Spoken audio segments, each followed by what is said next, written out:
So the fact that this relationship, on the one hand, between the largest media corporations in the country, and on the other, the intelligence community in particular, is one of subservience and collaboration, is something that we have been writing about and reporting on and talking about for many years. But what happened in the last 48 hours is really a new manifestation of it. It's a completely new escalation. What they're really telling you is they don't even want to pretend anymore what their real function is. They are basically acknowledging to you that their role is to act as servants for the FBI and the CIA. As you know, we've been covering it on our show. There has been a leak of dozens of classified material, some of which have been labeled top secret. But as we reviewed, there's really nothing particularly dangerous about any of these revelations. There's no even viable argument that it's putting people in harm's way. They don't contain any names of undercover agents in the field. There's nothing in there that is even particularly sensitive. And we tried dissecting these documents to demonstrate to you, based on my experience of many years of working on many different archives of classified information with WikiLeaks, with the NSA, that these are not the kind of documents that are really the most sensitive secrets. That's clear and obvious. But that doesn't mean that they are bereft of important revelations. They do have some important revelations. Some of them show, for example, that the United States, contrary to the claims of the Biden administration, has deployed U.S. special forces inside Ukraine.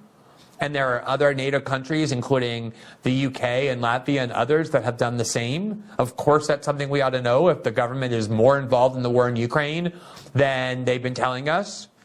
And we'll go through some of the other important revelations, including the fact that the United States government is saying there will be no resolution to the war in Ukraine through 2023. There will be no negotiations. There will be no diplomatic settlement. There will be nothing but ongoing, grinding, endless war that you will pay for, beyond the $100 billion already authorized. That was the purpose of this leak, to show people that the Biden administration has been deceiving the public about the role that we're playing there and about what our objectives are. And there's other important revelations here as well. And yet the New York Times and the Washington Post, instead of protecting sources, which is the role of journalists, instead has led the way to hunting down this source, to hunting down the leaker, to digging in an investigative way to find out who this leaker is and hand that information over to the FBI. They're handmaidens now of the FBI. I've never seen anything like it before. As journalists, we're supposed to rely on leaks. That's what we need and use in order to do our reporting. The idea that a journalist would be the one to actually go and find out who this leaker is and then reveal it publicly to the FBI is something that, honestly, I didn't even think I would see, notwithstanding that there are a few people who hold them in greater contempt than I do. So let's just look at what's really going on here. First, what they did, and the broader context of what the corporate media has become in terms of its relationship to the intelligence community. So as I said earlier this morning, the Washington Post published a lengthy article, the title of which was "Discord Member Details How Documents Leak from Closed Chat Group." And it was actually out last night, and so a lot of people saw it first thing in the morning. And what this was essentially a blueprint for the FBI to find exactly who this leaker was and where he was. It penetrated the Discord group, the small Discord group where these documents were first leaked. They spoke on tape to a 17-year-old who was part of the group, and they stressed they did it with his parents' permission. And the 17-year-old described in great detail who this person was, who was the leaker, that he was a young man in his early 20s, that he was a member of the military, and gave all the breadcrumbs, the digital breadcrumbs for the FBI to find him. I was shocked when I saw this article. I really was. It was focused not on the substantive revelations of what these documents show, but instead on painting the perfect path, kind of leading the FBI down the path with breadcrumbs directly to the door of this leaker. It was incredibly obvious, as soon as you saw this Washington Post article, that the FBI was just a matter of hours before they were going to find the leaker, because the Washington Post led the FBI to him on purpose.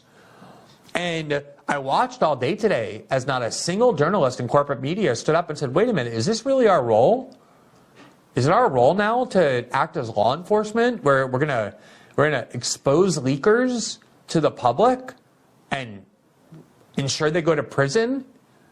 Isn't it supposed to be our role to work with leakers and encourage them to come forward and give us information about what the government is doing in secret that is the truth rather than what they're telling the public?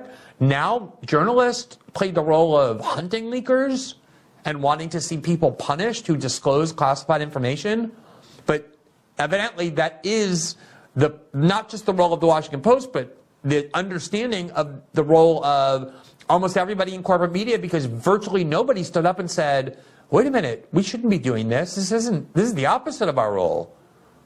Everybody cheered the Washington Post and said, wow, this is an incredibly important and intrepid scoop that they got. Now, it wasn't the FBI who found that where those breadcrumbs led first. It was instead the New York Times. They obviously felt annoyed that the Washington Post had scooped them, and they went one step further. They actually went and found the name of the leaker and announced it to the world and described how the proof that they had that he was actually the leaker. So here is the New York Times article that was just out this afternoon, and there you see the headline. Here's what we know about the leaker, the leaker of the online, the leader of the online group where secret documents were leaked. Jack Teixeira, a 21-year-old member of the Massachusetts Air National Guard, was arrested on Thursday. There's the article. The leader of a small online gaming chat group where a trove of classified U.S. intelligence documents leaked over the last few months is a 21-year-old member of the intelligence wing of the Massachusetts Air National Guard, according to interviews and documents reviewed by the New York Times. The National Guardman, whose name is Jack Teixeira, oversaw a private online group named Thug Shaker Central, where about 20 to 30 people, mostly young men and teenagers, came together over a shared love of guns, racist online memes, and video games. Note how they're already trying to get you to hate this person by telling you that he was spreading racist memes. Already, that is a signal to the liberal leaders that this is a bad and evil person who you're supposed to hate and be happy has been arrested. Even though he did the work of the New York Times and the Washington Post, which was exposing the reality of the U.S. role in the war in Ukraine. The New York Times goes on, quote, federal investigators have been searching for days for the person who leaked the top secret documents online, but have not identified Airman Teixeira or anyone else as a suspect. Exactly. That's the job of the FBI. The FBI has been searching. They have not found the leaker until the Washington Post and the New York Times did their job for them of showing the FBI, here's your leaker. We're delivering to you with his head on. We're delivering him to you with his head on a pike.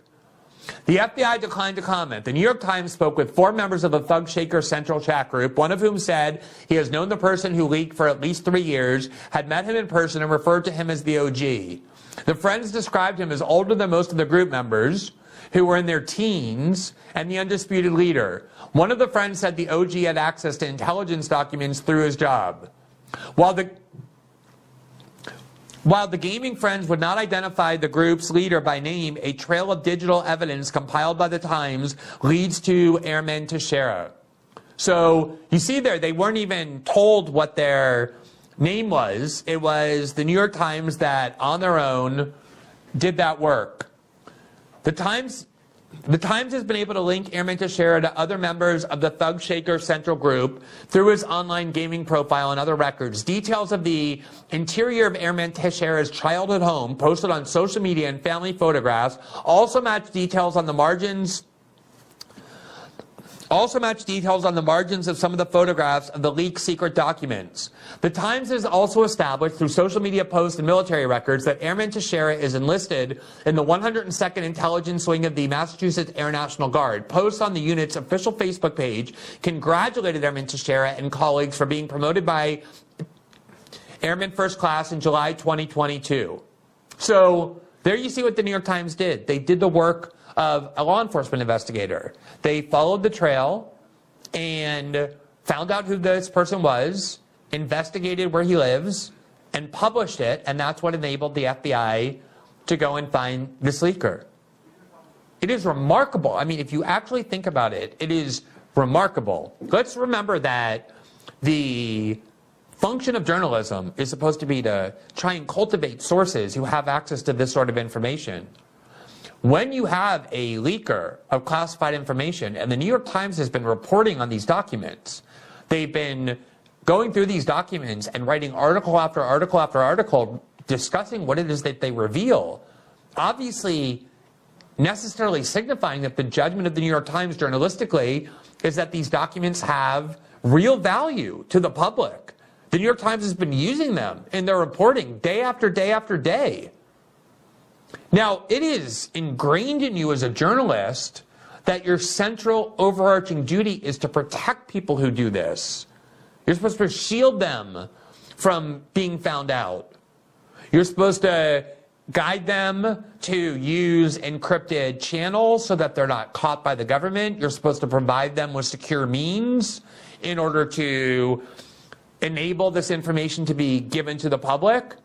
And remember, so sacred is this journalistic duty to protect sources and try and help them avoid exposure, that if you're a journalist and you get subpoenaed by the government or the courts, and the court orders you to testify about the identity of your source, the person who provided you classified information, you're expected to go to jail.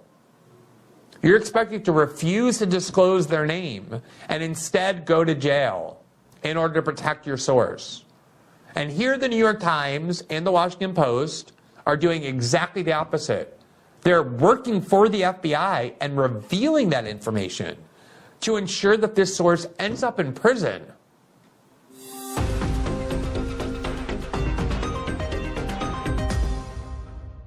Thanks for watching this clip from System Update. Catch our full shows for free, live weekdays at 7 p.m. Eastern on Rumble, and join our locals community at greenwald.locals.com for all of my written journalism, exclusive after-show Q&As, and more.